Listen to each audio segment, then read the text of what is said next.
الحمد للہ وکفیٰ والصلاة والسلام علی سیدنا و نبینا و حبیبنا و مولانا محمد المصطفیٰ اما بعد۔ اعوذ باللہ من الشیطان الرجیم، بسم اللہ الرحمن الرحیم۔ یا ایہا الذین آمنوا من یرتد منکم عن دینہ فسوف یأتی اللہ بقوم یحبهم ویحبونہ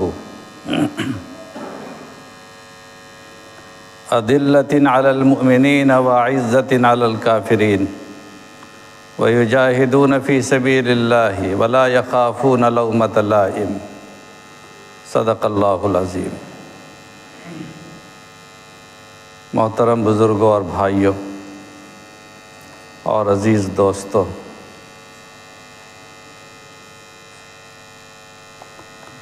اللہ کے نبی صلی اللہ علیہ وسلم کو اپنی امت کے بارے میں سب سے زیادہ اس بات کی فکر تھی کہ یہ امت کہیں دنیا کی ہوس میں مغلوب نہ ہو جائے۔ حضور صلی اللہ علیہ وسلم کو یہ ڈر نہیں تھا کہ میری امت غریب ہوگی تو کیا کرے گی، میری امت کو پیسہ نہیں ہوگا تو کیا کرے گی، فقر اور فاقے کا اندیشہ نہیں تھا کہ فقر و فاقہ میں میری امت کا کیا حال ہوگا، بلکہ آپ نے فرمایا کہ مجھے اس بات کا اندیشہ ہے، آپ کو اس بات کا اندیشہ تھا کہ اگر میری امت کے پاس دولت زیادہ آ جائے گی تو کیا ہوگا۔ جیسے کہ اطباء کا کہنا ہے کہ انسان نہ کھانے سے کبھی مرتا نہیں، لیکن زیادہ کھانے سے مرتے ہیں زیادہ لوگ۔ زیادہ کھانا زہر ہے، نہ کھانا زہر نہیں۔ تو یہ امت بھی یا کوئی بھی جماعت اگر پیسوں کی فراوانی ہوگی، دولت کی فراوانی ہوگی تو اندیشہ ہے کہ یہ امت رہے گی کہ ختم ہو جائے گی، یہ امت ہلاک تو نہیں ہو جائے گی۔ اگر اس امت کے پاس پیسے نہ ہو، دولت نہ ہو تو کوئی خطرہ نہیں ہے کہ یہ امت باقی رہے گی، دولت ہو تو خطرہ ہے۔ ایک موقع کی بات ہے کہ اللہ کے نبی صلی اللہ علیہ وسلم نے حضرت ابو عبیدہ ابن الجراح رضی اللہ تعالیٰ عنہ صحابی رسول کو بحرین کے علاقے میں روانہ کیا۔ بحرین اس وقت مدینہ کی اسلامی ریاست کے ماتحت آ چکا تھا، اگرچہ کہ وہاں کفار زیادہ تھے، لیکن مدینہ کی اسلامی ریاست کے وہ تابع تھا۔ سرکار دو عالم صلی اللہ علیہ وسلم نے حضرت ابو عبیدہ کو بھیجا کہ آپ جائیے اور وہاں سے جزیہ وصول کر کے لائیے۔ جزیہ غیر مسلم شہریوں سے جو ٹیکس لیا جاتا اس کو جزیہ بولتے ہیں، اور مسلمانوں سے جو رقم وصول کی جاتی ہے اس کو زکوٰۃ بولتے ہیں۔ پہلے زمانے میں جب اسلامی حکومتیں تھیں یا آج بھی جہاں اسلامی حکومتیں ہیں، زکوٰۃ وصول کرنے کا کام بھی اور جزیہ وصول کرنے کا کام بھی حکومت کا ہے۔ تو اللہ کے نبی صلی اللہ علیہ وسلم نے حضرت ابو عبیدہ کو جزیہ اور ٹیکس کی وصولی کا افسر بنا کر آپ نے روانہ فرمایا۔ حضرت ابو عبیدہ تشریف لے گئے بحرین، اور کئی دن کے بعد واپس آئے۔ کافی رقم تھی ساتھ میں، کہا جاتا کہ 1,00,000 دینار کے برابر ٹیکس کی رقم وصول کر کے لائے تھے۔ مدینہ منورہ میں جب خبر مل گئی لوگوں کو حضرت ابو عبیدہ آ گئے ہیں تو لوگوں میں خوشی کی لہر پھیل گئی، چونکہ جب رقم آتی تھی تو مسلمانوں میں تقسیم کی جاتی تھی۔ تو اس وقت مسلمانوں کی حالت اچھی نہیں تھی، غریبی کا حال تھا۔ فجر کی نماز میں رات میں تشریف لائے حضرت ابو عبیدہ، فجر کی نماز میں مسلمانوں کی بڑی تعداد مسجد میں نظر آئی۔ ہمیشہ رو رہتے تھے، ہمیشہ ہی، لیکن اس دن اس کو زیادہ محسوس ہوئی۔ اور نماز کے بعد لوگ منتشر نہیں ہوئے، بلکہ چند لوگ نماز پڑھنے کے بعد اللہ کے نبی صلی اللہ علیہ وسلم کی خدمت میں حاضر ہوئے۔ حضور صلی اللہ علیہ وسلم سے ملاقات کے لیے پہنچے مسجد ہی میں، تو سرکار دو عالم صلی اللہ علیہ وسلم نے ان لوگوں کے اس بے موقع آنے پر نماز فجر کے بعد گھر جانے کے بجائے آ کر ملاقات کرنے پر آپ سمجھ گئے کہ وہ رات جو رقم آئی ہے ابو عبیدہ کے آنے کی خبر ملی ہے، اس کی لوگوں کو بھنک مل گئی ہے، بس آپ کے چہرے پہ مسکراہٹ آ گئی اور فرمایا آپ نے کہ میں سمجھ رہا ہوں کہ آپ لوگ کیوں مجھ سے ملنے کے لیے آ رہے ہیں، تمہیں انشاءاللہ خوشکن خبر ملے گی، اللہ تعالیٰ تمہاری امیدوں کو پوری کرے گا، تمہارے لیے بشارت ہے، ابو عبیدہ آ چکے ہیں۔ پھر آپ نے ایک اہم جملہ ارشاد فرمایا جو کسی بھی قوم کی حیات اور موت کے لیے سب سے بہترین قیمتی انمول نصیحت ہے، وہی میں جو عرض کیا ابھی شروع میں، وہ سرکار دو عالم صلی اللہ علیہ وسلم کو جملے ہی کی بنا پر میں نے کہا۔ اللہ کے نبی صلی اللہ علیہ وسلم نے فرمایا کہ فواللہ ما الفقر اخشى علیکم ولكن اخشى ان تبسط علیکم الدنیا کما بسطت علی من قبلکم فتنافسوها فتہلککم کما اہلکتہم او کما قال علیہ الصلوۃ والسلام۔ اللہ کے نبی نے فرمایا کہ تمہاری جو غربت ہے، تمہارے یہ پھٹے پرانے کپڑے ہیں، اور ابھی کی جو تمہاری پوزیشن ہے، تمہاری غربت کا جو ماحول ہے، فقر و فاقہ ہے کہ ایک ٹائم کھاتے ہو ایک ٹائم بھوکے رہتے ہو، مجھے اس سے کوئی خطرہ محسوس نہیں ہوتا ہے، تمہارا ایمان نہیں جائے گا، تم اس غربت میں بھی اپنے ایمان پر قائم رہو گے، مجھے بالکل یقین ہے۔ فرمایا آپ نے کہ تمہارے فقر کا مجھے اندیشہ نہیں ہے کہ تم غریب رہو گے تو کیا ہوگا، غریب تم رہو گے بھی نہیں، اللہ تمہیں بہت نوازے گا۔ تمہاری غربت کا مجھے اندیشہ نہیں ہے، تمہارے فقر و فاقہ کا مجھے ڈر نہیں ہے، مجھے ڈر یہ ہے کہ تمہارے لیے دنیا اس طرح وسیع کر دی جائے گی، ایک دور میں دنیا پھیلا دی جائے گی، تبسط علیکم الدنیا، دنیا تم پر اس طرح پھیلا دی جائے گی، وسیع کر دی جائے گی، کما بسطت علی من قبلکم، تم سے پہلے والوں پہ جس طرح دنیا پھیلا دی گئی تھی، دنیا اللہ نے عطا فرما دیا تھا، اور پھر دنیا میں تم ایسے لگ جاؤ گے، دنیا میں مقابلے کی کیفیت شروع ہو جائے گی، فتنافسوہا، ایک دوسرے کو پیچھا کرنے کے لیے اور مقابلہ کرنے کے لیے دنیا کی طرف تم ایسے راغب ہو جاؤ گے، ایسے پل پڑو گے دنیا پر کہ دنیا تمہیں ہلاک کر دے گی، جیسے پچھلی قوموں کو ہلاک کیا ہے۔ پچھلی قوموں کو اللہ نے ہلاک کیا صرف دنیا کی بنا پر۔ یہ تاریخ کی بہت بڑی سچائی ہے جو اللہ کے نبی صلی اللہ علیہ وسلم نے پچھلی تاریخوں کے حوالے سے آپ نے ارشاد فرمایا۔ کوئی قوم غربت کی بنا پر نہیں مٹتی ہے، کوئی قوم فقر و فاقہ کی بنا پر نہیں مٹتی ہے، کوئی قوم مال کی کمی کی بنا پر نہیں فنا ہوتی ہے، قوم فنا ہوتی ہے دنیا کی ہوس کی بنیاد پر اور دولت کی زیادتی کی بنیاد پر۔ جب کسی قوم میں دولت کی فراوانی ہو جاتی ہے اور پھر اس دولت کی فراوانی ہونے کے بعد دولت کا غلط استعمال شروع ہو جاتا ہے، تب وہ قوم مٹتی ہے۔ اللہ کے نبی صلی اللہ علیہ وسلم فرمایا کہ مجھے اس بات کا خطرہ ہے۔ ایک موقع پر آپ نے ارشاد فرمایا، اللہ کے نبی صلی اللہ علیہ وسلم نے، کہ سَتَكُونُ فِتَنٌ،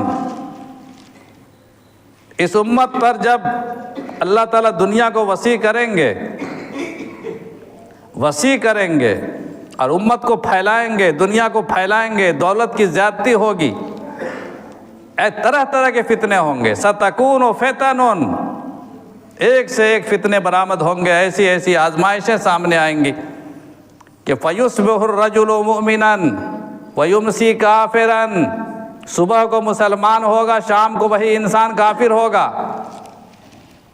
صبح اس حالت میں کرے گا کہ حالت ایمان میں تھا، اور شام ہوگی تو وہ کافر ہو چکا ہوگا۔ اللہ کے نبی صلی اللہ علیہ وسلم نے فرمایا کہ فَيُصْبِحُ الرَّجُلُ مُؤْمِنًا وَيُمْسِي كَافِرًا إِلَّا مَنْ أَحْيَاهُ اللَّهُ بِالْعِلْمِ، ایسے موقع پر علم دین کسی انسان کے پاس ہو یا علماء کی صحبت اگر اسے حاصل ہو اور ان کی ہمنشینی اسے حاصل ہو تو وہ انسان بچ سکتا ہے، ورنہ کوئی بچ نہیں سکتا ہے اس دنیا اور فتنے کے زمانے میں۔ ایک حدیث میں فرمایا اللہ کے نبی صلی اللہ علیہ وسلم، فتنوں میں سے کون سا فتنہ سب سے خطرناک ہے؟ سرکار دو عالم صلی اللہ علیہ وسلم نے فرمایا کہ فتنے تو ہزاروں آئیں گے، گنتی نہیں ہے، لیکن سب سے خطرناک فتنہ ہے عورت کا فتنہ مردوں کے لیے۔